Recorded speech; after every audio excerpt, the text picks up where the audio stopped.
Welcome to my channel. This story is for serious men. You ever wake up one day and realize you've been living in someone else's story? That's how it started for me. I'm a 25-year-old guy, and until about a year ago, I was married to a woman I thought was the love of my life. We met in college. She was the smart, passionate type, never afraid to speak her mind.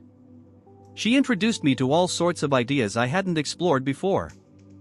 I was raised pretty traditional, Midwest values, blue-collar family. I respected her intellect. I liked that she had convictions. But somewhere along the line, her convictions turned into something else. It was subtle at first. A comment here and there, well, that's your male privilege talking, or you wouldn't understand because you've always been the default. At first, I laughed it off. I mean, couples roast each other sometimes, right? But then the jokes stopped being jokes. She started going to more and more events, women's circles, empowerment weekends, things like that. Again, I was supportive. Why wouldn't I be? But each time she came back, she looked at me a little differently. Like I was the problem she was trying to solve. The first real sign of trouble came during a family dinner. My mom made a harmless comment about my wife's new short haircut, something like, "Oh, it's very modern." And my wife launched into a full-on rant about internalized misogyny and patriarchal beauty standards. At the dinner table. In front of my parents. You could have heard a fork drop. My dad actually did drop his fork. Afterward, I tried to talk to her about it. Just, calmly, gently. But she said I was tone policing her rage. I didn't even know what the hell that meant. That was the first time she looked at me like I was a stranger. And I swear something cracked inside me that night. I still believed we could fix things back then. But I was wrong. A few weeks after that disastrous dinner, I noticed something off. She'd leave her phone face up on the kitchen counter whenever I walked in. At first, I thought I was being paranoid until I found the audio files. One Saturday morning, I sat at the breakfast bar sipping my coffee and scrolling through messages, and there it was, a folder labeled evidence. Curious and stupidly hopeful, I clicked it. There were hours of recordings, my voice, my jokes, my opinions, captured without my knowledge. Conversations from months back, even one from my birthday brunch last year where I tried to surprise her with a cake. My heart sank. Part of me wanted to delete everything and pretend I'd never heard it. The other part, well, that part was furious. I confronted her the moment she walked in. She didn't deny it. Instead, she said, "This is how I protect myself from your gaslighting." Gaslighting. There it was, the word she'd drilled into me so many times. Now she was accusing me of using it. She claimed she was building a record of oppression, and that someday those files would expose the system you represent. I remember pacing in our living room, the sunrise painting orange streaks on the walls. My hands were shaking not because I was cold, but because I couldn't believe this was happening. The woman I married was treating me like I was a suspect in my own home. My anger roared up, louder than I've ever felt. But underneath it was that same sick pit of sadness from part one, like I was watching the end of something I'd built. I loved her. I really did. But love didn't feel like this. It felt like a trap. By the time I left for work that morning, I'd made a decision. I wasn't going to let her recordings define me. I tried to talk it out lawyer-free, counselor-free, but I was done being silent. You ever read something that makes your stomach drop like you just got pushed off a cliff? That's what happened the day I saw the text. It was a Sunday. We'd been distant all week, passing each other like co-workers who'd been forced to share a desk. She was in the shower, and her phone buzzed. Normally, I wouldn't have touched it. But something about the way she always kept it face down lately, it nodded me. So, yeah, I looked. I wish I hadn't. The message was from one of the guys in her empowerment group, someone I thought was just a facilitator. His name was Theo. It read, "You're brave. What you're doing, taking your voice back, taking your body back, it inspires me. You don't belong under him. You deserve to breathe on your own." There was a heart emoji at the end. I stared at that text for a long time. Not angry. Not jealous. Just empty. Because right there, in a couple of lines, was the confirmation that I wasn't paranoid. She wasn't just angry at the system. She was angry at me. And maybe she wasn't just detaching emotionally. Maybe she was planning a full escape. With help. I sat on the couch in silence while she got dressed in the other room. She came out humming like nothing was wrong, and asked if I wanted to go out for brunch. I didn't say anything. I just nodded like an idiot. My mouth said yes, but my brain was on fire. That's when it really hit me. This wasn't a rough patch. This was something else. Something calculated. I wasn't just living with someone who'd stopped loving me, I was living with someone who now saw me as the enemy. Later that night, I copied the text and sent it to my own email. I didn't know why at the time. Maybe just to prove to myself it was real. Maybe because some part of me was finally preparing for war. If you thought the text was bad, buckle up, because this next part still makes my jaw clench when I think about it. About 2 weeks after I found that message from Theo, things at home got cold. Like Arctic. We weren't even pretending anymore. She stayed in the guest room most nights. We barely spoke unless it was logistical, groceries, bills, your mom called, that kind of thing. Then one afternoon at work, I got called into HR. Now, I work in tech. Pretty standard corporate setup. HR rarely calls you unless something serious is going down. I figured maybe it was some compliance training reminder or some dumb form I forgot to submit. But when I walked into that tiny, overly sanitized office and saw the HR rep sitting there with a manila folder that had my name on it, my stomach flipped. They told me they'd received an anonymous report claiming I'd made gender-insensitive remarks in the workplace. That I had expressed hostility toward feminist values and created a chilling environment for female colleagues. It was like being accused of a crime I didn't know existed. I asked for examples. They said the report included concerning quotes, but wouldn't specify. Wanna guess what those quotes sounded like? They were word-for-word things I had said at home. In my own living room. Private conversations from the past few months. I'd even recognized the phrases. One of them was from a time I said, I think some people use feminism as a shield to avoid accountability. I'd said it to her. And now it was in my HR file. That's when I knew. She was setting me up. This wasn't just the slow death of a marriage. It was a strategic demolition, and I was standing in the rubble. I got a verbal warning. No formal write-up, thank God, but I was now on the radar.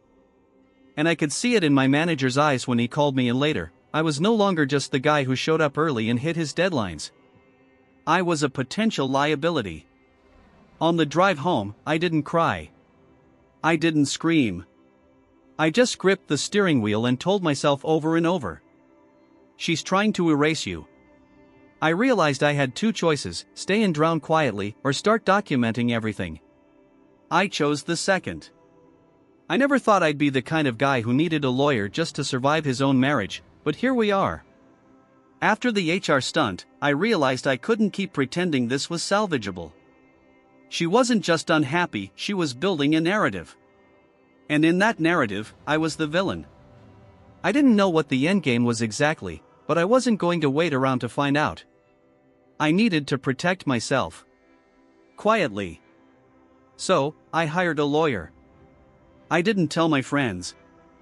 I didn't even tell my brother, who I usually confide in. It felt shameful, honestly. Like I was admitting failure. Like I was betraying my marriage, even though she'd clearly crossed that line a long time ago. But the truth is, I needed to stay one step ahead, and I couldn't afford a misstep. The lawyer, Kendra, was sharp, blunt, and exactly what I needed. She didn't flinch when I told her about the secret recordings, the HR ambush, or the emotionally manipulative crap that had become our daily routine. She listened, took notes, and then said something I'll never forget. She's setting up a story. You don't know what chapter she's on, but you need to be ready for the ending. Kendra told me to start backing up everything. Texts, emails, timestamps. She even asked me to write a daily log. Like a damn diary. At first it felt weird writing down what my wife said, what I said, how long she was gone, who she mentioned hanging out with, but then it started to feel like armor. Like maybe I wasn't crazy. Maybe I was being hunted. I moved some money into a separate account. Quietly printed bank statements. Secured my personal documents. I didn't make any sudden moves, didn't argue with her, didn't even change the way I talked. I became a ghost in my own home. What hit hardest was that I hadn't even told my own brother, this guy who'd been by my side since we were kids. But something about this felt too twisted, too surreal. I needed legal protection before emotional support. This wasn't about healing anymore. This was about survival. This part still makes my blood pressure spike just thinking about it. It was a Friday night. We were hosting one of her little feminist discussion group meetups. Normally, I kept my distance, stayed in my office, threw on headphones, let them have the living room. I didn't want to be the dude who interrupts women's spaces, especially not when the air was already thick with tension between us. But this night, she asked me to join. It might be good, she said, for the group to see you as part of the conversation. I thought, maybe this is a peace offering. Maybe she was trying to bridge the gap. So I went. Brought a bottle of red. Smiled. Sat on the edge of the couch like I belonged there. Big mistake.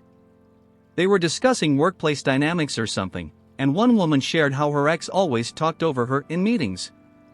I said, calmly, I've seen that happen. I think a lot of guys don't even realize when they're doing it. That's literally all I said.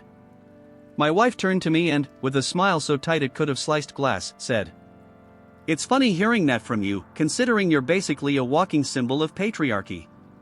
Silence. Awkward, choking silence. Then a few of them giggled. Not nervously. Not politely. They laughed at me. Like I was a meme they'd seen online and passed around in the group chat. I wanted to disappear. But I didn't. I just swallowed it. I nodded. I let the moment pass. But inside? I was shaking. I cleaned the dishes afterward while they sat around sipping wine and praising each other for naming dynamics. I could hear them in the next room talking about decentering men and disrupting male comfort. I wasn't a person anymore, I was a case study. And that's when it hit me. This wasn't about her disappointment in me. This was ideological. She'd stopped seeing me as a husband, or a man, or even a flawed human. I was a symbol now, something to be torn down in front of an audience. And I was done. Not outwardly. Not yet. But deep in my gut, something snapped. I knew I was leaving. The only question was how. I thought I was being careful. Meticulous. Paranoid, even. But not paranoid enough. I kept Kendra's business card, my lawyer, tucked inside a book I was reading, one I never left in common spaces. I only read it in the office, usually when she was out or asleep. It wasn't labeled lawyer or divorce, just her name and firm logo. Still, that logo might as well have been a detonator. One night, I came home late from work. She was sitting on the couch, legs crossed, holding the book. Open to the exact page I'd left off. And the card. Between two fingers. Like a cigarette she was deciding whether or not to light. She didn't look angry. Or hurt. Or confused. She smiled. Not a happy smile. Not a caught-you smirk either. It was worse. It was the smile of someone who already knew, who wanted me to know that she knew, and was happy to see it all unravel. She handed me the book like it was some kind of ceremonial passing of the torch. "She looks competent," she said, tilting her head. "Tell her I said hello." I didn't answer. I just took it from her, heart thudding in my ears, and went straight to my office. I remember staring at the walls, thinking, this isn't just a divorce. It's war. And she's not scared of me lawyering up. She's counting on it. It twisted something in me. I'd been thinking like a guy trying to escape a burning house without making a scene. But she? She was already buying marshmallows. The next day, I moved the rest of my legal stuff to the cloud, password protected. Got a burner phone. Took meetings outside the house. She never brought it up again. Never asked about the card, the book, or my intentions. But after that night, she started leaving hers out in the open. Yep. I found her lawyer's business card next to the coffee maker 2 days later. Same smile, same message. She wanted me to see it. This one still makes my stomach turn. Because it was the first time I realized she was laying groundwork for something much darker than just divorce. It was a Tuesday night. She thought I had gone to the gym, I hadn't. I forgot my water bottle, so I doubled back, came in through the side door. Quiet. Not on purpose. Just one of those eerie coincidences life throws at you like a warning shot. She was in the kitchen, back to the hallway, on the phone. Her voice was soft, careful. Ray Hurst. I've tried everything, but he's unpredictable lately. I froze. I don't feel safe here anymore. He hasn't hit me or anything, but sometimes it's not about what they do, it's about the energy. I stepped back quietly, heart pounding. She was talking to someone, maybe a friend, maybe her lawyer, maybe someone worse, and I wasn't supposed to hear that. She was setting the scene. Preparing a narrative. I was the unpredictable man. The symbol of patriarchy. The one she could point to if things went sideways and say, see? He was unstable. It didn't matter that I'd never raised my voice. Never so much as slammed a door. Didn't matter that I was documenting everything, acting with caution, protecting myself legally. What mattered was what she could say about me. What would be believed. I didn't sleep that night. I just lay in bed next to her, staring at the ceiling, thinking. She's going to try to get me out of the house. And not with words. Not with a talk. With a claim. One she was already rehearsing. And the worst part? I couldn't confront her. Because then I'd be proving her right. Angry man. Unstable man. Energy, right? I started planning something I never thought I would. A quiet exit. Before she forced a loud one. At this point, I wasn't even trying to save the marriage, I was trying to save myself. I didn't want to be blindsided again. I didn't want to walk into another HR ambush or overhear another conversation about how my energy was a threat. I needed facts. Proof. Something to counter whatever narrative she was building. So I did it. I bought a tiny security camera. The kind you'd expect to see in a nanny cam or tucked into an Airbnb. Legal in my state, as long as it was in a common area. I placed it in the living room, hidden in the corner bookshelf. Motion activated. Synced to my phone. And then I waited. For 2 days, nothing. Just her pacing while on the phone, drinking oat milk lattes, watching Hulu. Then, late Thursday night, she had 2 of her friends over. Feminist book club regulars.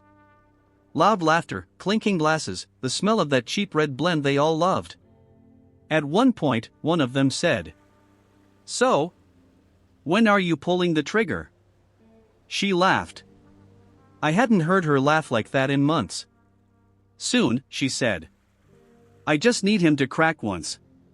Just once." Then her friend. "You could just say he made you feel unsafe. That's all it takes, right?" And her reply, God, her reply. Exactly.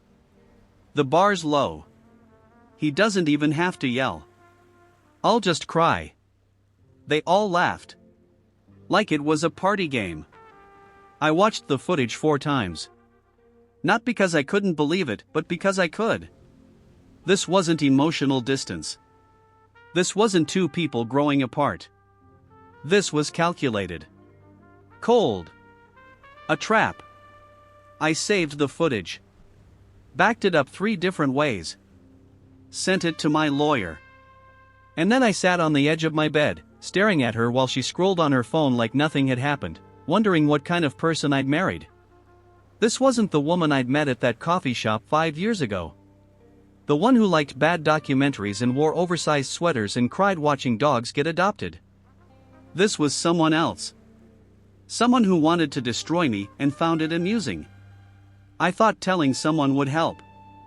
That if I just laid it out, footage and all, someone would look me in the eye and say, "You're not crazy. You're right to be scared." So I told my brother. He's older. Married. 2 kids. A guy I've always looked up to, stoic, responsible, kind of the family moral compass. I figured if anyone would get it, it'd be him. We met for lunch. I brought my tablet. Played the clip for him. He watched, leaned back in the booth, arms crossed. His face barely moved. When it ended, he rubbed his forehead and said, "I mean, yeah, that's messed up. But you sure you're not just blowing things out of proportion?" I stared at him, stunned. She said she was going to fake feeling unsafe to get me kicked out of my own house. "Yeah," he said, "but she was drinking, right? People say all kinds of stuff when they're venting. Maybe she's just frustrated." Frustrated? I wanted to scream. But I didn't. Because now I saw it, he wasn't just doubting me. He was afraid to believe me. Because if he did, he'd have to admit that someone like his own wife's friend group could pull this off too. He'd have to admit that the system he thought was fair wasn't. That good guys could still lose, and that women, even the ones who say all the right things, can lie and laugh while doing it. "You really think she's capable of ruining your life on purpose?" he asked. I looked him straight in the eye and said, "She already started." But he changed the subject after that. Talked about the kids. Baseball. Work stuff. And as we parted ways, he clapped me on the shoulder and said, "Just, don't make it uglier than it needs to be, alright?" I went home furious. Not just at my wife, but at the world that makes guys like me feel like we're crazy for seeing the setup coming. That lunch made one thing very clear. I was on my own now. I didn't get a call. No warning. Not even a text. I came home from work like any other day. Parked, walked up the steps, and there it was, an envelope duct taped to the door. My name written in Sharpie, crooked and angry. Inside? A copy of the temporary restraining order. Filed earlier that day. Signed by a judge. Effective immediately. It said I was not to come within 100 feet of my own home. My home. The document was filled with vague language, emotional instability, erratic behavior, a feeling of unease in the shared space. No actual incidents. No proof. Just her statement. Her feelings. Apparently, that was enough. My hands were shaking. Not from fear, exactly, more like a slow-burning panic, the kind that comes when you realize you've already been pushed off the cliff and you're only now noticing gravity. I called my lawyer. She wasn't surprised. Honestly, she said, "This is classic. She's setting up for full possession of the house and possibly spousal support. You're not the first. You won't be the last." I wanted to scream. But I didn't. Because screaming? That'd fit the narrative. Instead, I drove straight to my brother's house. Told him what happened. He blinked, slowly. Jesus, man. Finally. But it was too late for his sympathy. I stayed in his guest room that night. Couldn't sleep. Every hour, I imagined her in the house sipping wine, maybe texting her friends, telling them she'd won the first round. It wasn't about safety. It was about control. And now, legally, she had it. I wasn't a man in his home anymore. I was a name on a form, a threat on paper, a ghost sleeping on someone else's couch. And I knew this wasn't the end of her plan. It was just the opening move. The day of the hearing, I wasn't sure what I was walking into. My lawyer warned me that these things were rarely fair. That judges are often sympathetic to the person who claims to be a victim, especially in cases involving emotional abuse or domestic tension. But something had shifted. The night after I found the restraining order, I made some phone calls. I wasn't going to sit around waiting for my life to get shredded. I brought in every piece of evidence I had. Texts, recordings, receipts, the footage I had captured from my camera, the whole thing. I didn't just want to defend myself. I wanted to show them who she really was. How she'd been playing this game long before I'd even known it was happening. I sat there, in the courthouse, waiting for the judge to call the case. My stomach was in knots. But for the first time in weeks, I felt like I had something on my side, facts. When the hearing began, her lawyer stood up first, painting me as a man who was dangerous to be around. He made me sound like I was some kind of explosive force, unpredictable, unhinged. He cited the restraining order as evidence of my behavior. Then it was my turn. I don't think I'd ever been more nervous in my life, but I knew I had to speak calmly, show that I wasn't the person she was describing. My lawyer laid out the facts, how the restraining order had been filed with no real evidence, just claims. She handed over all my evidence, including the footage of my wife laughing about using a fake claim of feeling unsafe to get me out of the house. The judge sat up straighter when the video played. The room went dead silent. Then the judge spoke. "You're telling me this was a setup?" My wife was sitting on the other side of the courtroom, head bowed, not meeting anyone's eyes. Her lawyer stammered. But the damage was already done. I saw the judge glance at him like he wasn't sure who to believe anymore. I could almost hear my wife's plans falling apart in real time. The judge ruled that the restraining order would be lifted. But the real shock came next. He scheduled a full hearing to discuss custody arrangements, house ownership, and other major decisions. That was the kicker. It wasn't over. Not by a long shot. But for once, I felt like I had some control again. I thought the worst was behind me. But, as it turns out, that was just the beginning. After the judge dismissed the restraining order, I thought she'd back off. Maybe she'd feel like she lost the first round, accept the situation, and let things play out in the courts. I was wrong. The following week, I received a letter. It was from her new lawyer, someone with a reputation for being ruthless. The letter stated that she had decided to file for a no-fault divorce. That didn't shock me. Divorce was inevitable, I knew that. But what did shock me was the second part of the letter. She was seeking full custody of our kids, the house, everything. And I mean everything. She claimed that I was unfit to be a parent. That I'd emotionally manipulated her for years and that my behavior, again, no specifics, created a toxic environment for our children. She even went as far as accusing me of neglecting them. I almost laughed at how over the top it was.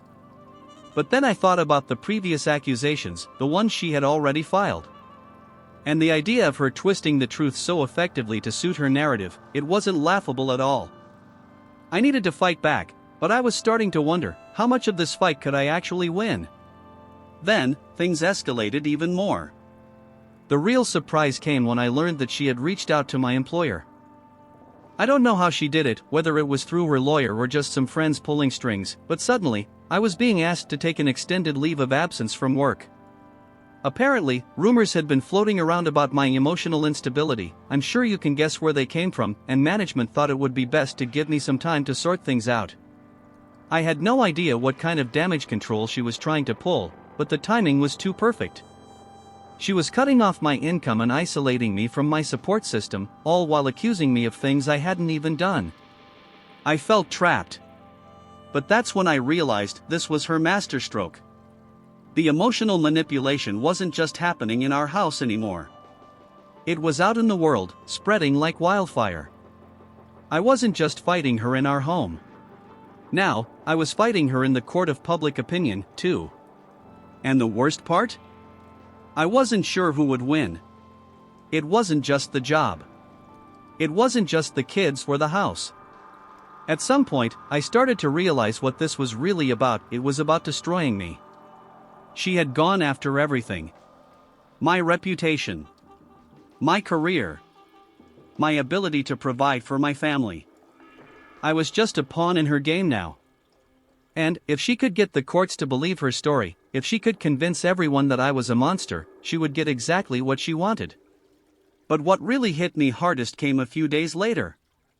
I found out that she had started telling her side of the story publicly. She had begun talking to friends, family, even acquaintances, claiming that I was emotionally abusive and volatile, feeding the narrative she had set in motion. It was like she was building an army, rallying everyone to her cause. I didn't expect to hear about it so quickly. But one day, I bumped into one of her friends at the grocery store.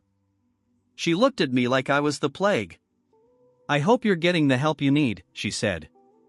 Her tone was dripping with judgment. "Help?" I asked, confused. "For your issues." She leaned in closer, lowering her voice. "You know, the things you've been doing to her." The look in her eyes, the way she said it, sent a chill down my spine. My own wife was painting me as this unhinged, violent person. And now the people who once called me family or friend were buying it. I don't know why I hadn't fully realized it until that moment, but the truth hit me like a slap in the face. She wasn't just trying to get out of our marriage. She was trying to destroy my life. She wanted to make sure that, no matter what happened, I would never recover. Whether it was my reputation, my career, or my relationship with my kids, she was going to take it all. And if I wasn't careful, she might just succeed. It wasn't about getting a divorce anymore. It wasn't even about custody. She was playing a far bigger game than I had ever realized. And now, I had to fight back in a way I'd never planned. Not just for my marriage, but for my survival. It all came down to one last meeting, the final showdown in court. I don't think I slept at all the night before. The last few weeks had been a blur of legal meetings, emotional highs and lows, and moments where I felt like I was losing everything. But by the time we entered that courtroom, I knew this was it. If I didn't fight with everything I had left, I would lose my kids, my dignity, and my future. The tension was suffocating as I sat across from her. She had that smug, confident look on her face, like she was already imagining the life she was going to have, one where I was completely out of the picture. But I had something she didn't expect, the truth. When it was my turn to speak, I didn't just focus on the facts anymore. I talked about us, our past, the good times, the things we once dreamed of. I made it clear that I wasn't the villain she was painting me to be. I wasn't the one who had been dishonest. I wasn't the one who had orchestrated this whole thing. She was. I couldn't undo the damage she'd already done to my life, but I could stand up for myself. I could look her in the eye and tell her that I wouldn't let her destroy me without a fight. And it was clear, the judge could see through her. The way she deflected questions, her inability to provide real evidence, the inconsistencies in her story, it all fell apart. When the judge finally made their ruling, I was stunned by how different it was from what I expected. I didn't win everything. I still had to deal with the fallout, the long process of figuring out custody and co-parenting.